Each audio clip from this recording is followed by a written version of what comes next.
Hey coin collectors, and welcome to DC Coin World International Coin Channel. Today we're talking about the 1960 United States quarter. It says Liberty at the top. It says In God We Trust right here under Washington's chin in 1960 at the bottom.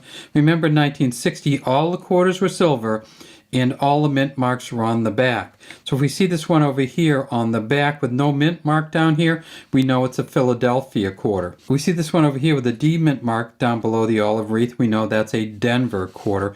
This one in the center we don't know yet, but let's take a look. One of the things that's very important if you're going to be looking at the quarters from 1960 is to remember that they made proof quarters in 1960. And proof quarters will be generally shinier like this, and they will also have little different stuff on the back. So let's look at those. Proof quarters were made at the Philadelphia Mint. The Philadelphia Mint, they made 29 million quarters, and they found one so far at a Mint State 68 that's worth about $7,500. They've also found some Philadelphia quarters from 1960 with what they call the Type B reverse. They used a proof die on the back of the reverse, and so if you get one of the proof die reverses on a regular Philadelphia coin, it's going to be worth about $2,000 in a Mint State 67. So how can you tell if it's a Philly? Well, that's easy. You just look down here. How can you tell if it's a 1960? Well, that's easy. You just turn it over and look at the date on here, and it says 1960. How can you tell if it's a proof reverse? That's a little harder, but it's still not that bad to do.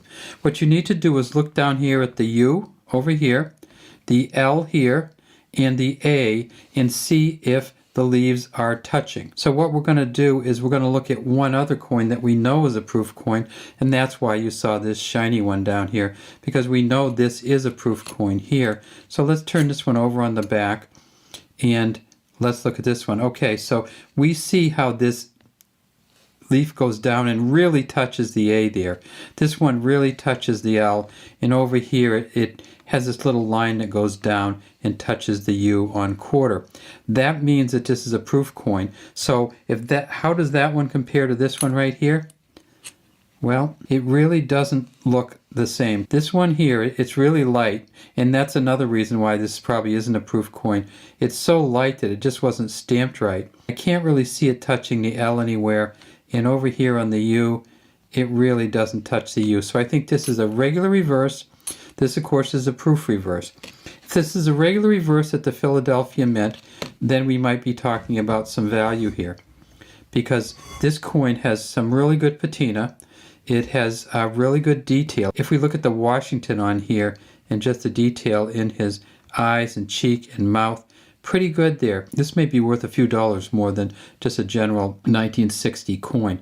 The regular 1960 coin is probably worth at least $5 because it has $4.30 worth of silver in it. Down at the bottom here we see a J and an F for John Flanagan. We tip it up and we kind of confirm that it's silver. This one might be worth $7 to $12 rather than the $5 for just any 1960 quarter.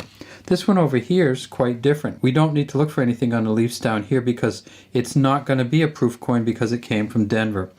In Denver, they made 63 million quarters in 1960. 3 of them so far are Mint State 67 plus, and they list for $23,000. I'm not sure about that $23,000. It doesn't seem right, but it is in the PCGS book and website, so it may be that people really, really want these Denvers that are in good condition. This one is not that. We can't really see many feathers at all in the chest here. None up at the top and none down here on the legs. This will not be a very valuable Denver quarter from 1960. On the reverse, on the arrows, is something that we really look for. And on this one, it's not there either. How about on the proof coin? Yeah, even on the proof coin, not very good center line on the feather on the arrow here, but pretty good tail feathers coming down. So in 1960, some of these coins that look really good probably came from a uncirculated mint set.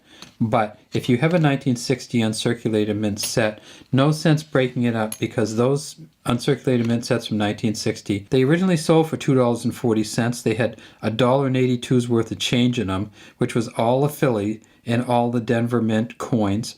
Now they're selling for about $40. So if you get an uncirculated mint set from 1960, keep it. Why is it selling for $40? Well, it has a $0.50 in it, the Ben Franklin, which is worth $10 or $12. just in silver alone. It has the $quarter in it, which is worth $5.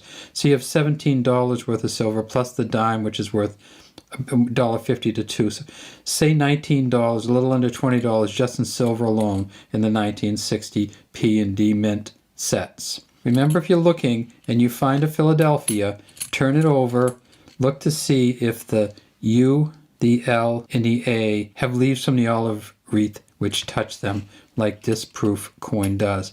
If so, it'll be a regular coin with the proof reverse unless it's this shiny. And you can definitely tell the difference between this kind of shiny and this kind of shiny every day. And it's so you're not going to mistake a proof coin, but what you might mistake is a coin that has a type B or proof reverse on a regular Philly coin. All right, that's all we have today from DC Coin World International Coin Channel. Love to have you subscribe to our channel.